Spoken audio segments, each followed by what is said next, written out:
My greatest idol is Beyonce. The first thing I saw, was her beauty and how beautiful she was. I get very embarrassed. I feel humiliated. Every time I see it, the whole thing plays back in my head. It seems like Rihanna isn't as keen on the Carters as many other black artists are actually. She's dropped some hints before that there might be some bad vibes between her and the power couple, rumor has it. They even tried to mess with her career. So what exactly went down when Rihanna started out Shade? Was actually a huge fan of Beyonce, just like millions of people back in the day. Her beauty and how beautiful she was. And then I listened to her music and I loved her music. She's incredibly talented. I think she's what every female artist should strive to be or strive to be. Now you know how gossip loves to swirl, especially when it comes to celebrity feuds. Well, one of the juiciest rumors in Hollywood has been about Beyoncé's supposed disdain for any other female artist stealing her spotlight. Yep, it's been whispered for years that Queen Bey can't handle it when another woman in the music industry starts getting more attention than her. Now fast forward to the rise of Rihanna. As Riri's star began to ascend, Beyonce allegedly started feeling a little, shall we say, uneasy. Some say it was jealousy, others say it was just plain old competition. But whatever the reason, tensions definitely started to simmer. Then came the song Bow Down. Queen Bey dropped this bombshell, and the lyrics seemed to be sending a clear message to all the other female artists out there, including Rihanna. Apparently, Rihanna responded respect to Bey, telling the other artists to bow down by writing, "I only know how to be number one. I could use a challenge. How'd that feel down there on your knees? Huh?" Also reposted an article that said that she was the queen of pop and captioned her post, "It's only March people #2013 is already owned #stay tuned." After those comments, the Beehive slammed Rihanna me because they saw the post as a response to Beyonce. Then shortly after, Beyonce posted what appeared to be a subtle response to Rihanna's post. She posted a photo of her and her daughter Blue Ivy in matching chairs for her sold-out The Mrs. Carter Show. Speaking of Bow Down, can you believe that the song was actually written for Rihanna and not Beyonce's songwriting brothers Rock City, the same ones that wrote Rihanna's hit songs Man Down, We Can't Stop and Replay, revealed in a podcast that they wrote the song in 9 minutes for Rihanna, and when she didn't take it, they passed it over to Beyonce. Funny thing is that Beyonce gave a very detailed account of how she came up with the song. She said, "The reason I put out Bow Down is because I woke up, I went into the studio, I had a chant in my head. It was aggressive. I was angry. It wasn't the Beyonce that wakes up every morning. It was the Beyonce that was angry. It was the Beyonce that felt the need to defend herself. And if this song never comes out, okay, I said it and I listened to it after I finished. And I said, this is hot. I'm going to put it out. I'm not going to say it. I'm going to just put it out. People like it great. They don't. Basically, she lied. And that wouldn't be the first time they lied about writing a song. You all remember how she said she wrote it. Replaceable and Nao checked her. Oh, and All Night, that was another song that Rihanna rejected that got picked up by Beyonce. Another reason why Beyonce might have some beef with Rihanna is because despite Beyonce being in the game longer, Rihanna has outsold her by a mile. Yet Pryor is one of the best selling artists ever, clocking in at over 250 million records sold. Meanwhile, Beyonce sold about 100 million records, which ain't too shabby, but it's not even close to his numbers, and let's talk business. Beyonce's got her thing going on, but she can't touch Rihanna when it comes to making bank. I mean, Rihanna's Fenty beauty line blew up big time, raking in a whopping 570 million in just the first 15 months. That's right, Rihanna is now officially a billionaire thanks to Fenty Beauty, her clothing line, and even her lingerie line, leaving Beyonce in the dust. And then there's Beyonce's Ivy Park collab with Adidas. Yeah, it's been a bit of a flop, with sales tanking so hard that Adidas is pulling the plug out.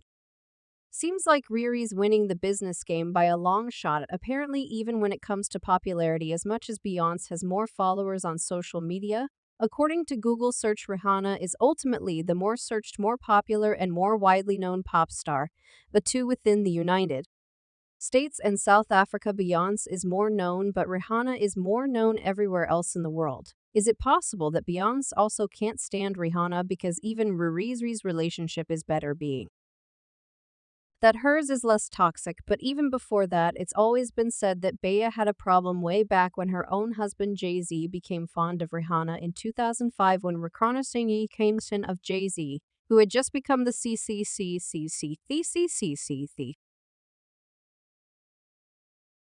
president of DJM Records, and according to Rihanna, that was the best thing that happened to her at the time.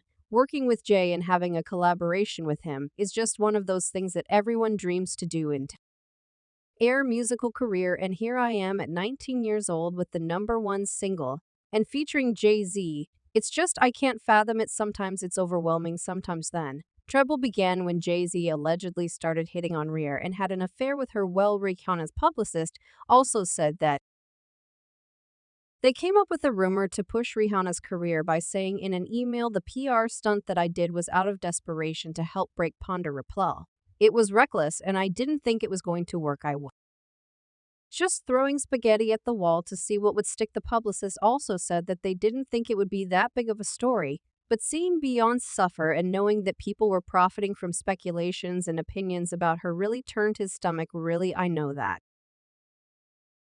Publicists have been paid before to say such things. But anyway, it's also been said that when Jay-Z and Beyonce realized that Riri was rising too fast, they literally tried to sabotage her career. Reportedly, Jay-Z went behind Rihanna's back and leaked her album Anti prematurely to help prop up his wife Beyonce's formation. Anti leaked on Tidal, the streaming service owned by the Carters, earlier than it was expected to, which led to Rihanna releasing it herself, offering up free download codes for fans to hear the album without paying for it. In any case, Bea and Rhea seems to have stemmed from what some might call a lover's spat. You see, back in 2009, Chris Brown pleaded guilty to assaulting Rihanna and claimed that she gave him herpes, and this story goes very deep and very far. According to Brown's $10 million pro se complaint, Rihanna was the one who gave him herpes, and when he threatened to sue her for not informing him about her condition, she allegedly attacked herself to make it look like he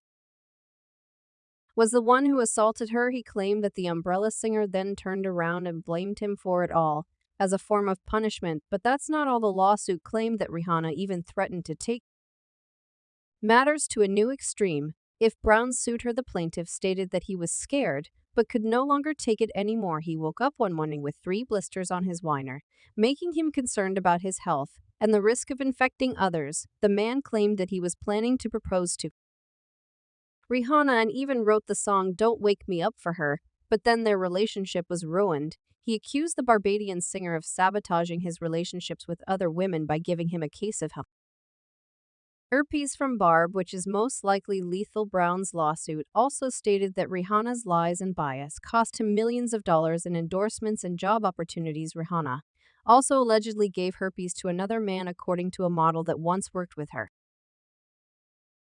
Everyone thought that I was the one my boss, and in all reality, it was this.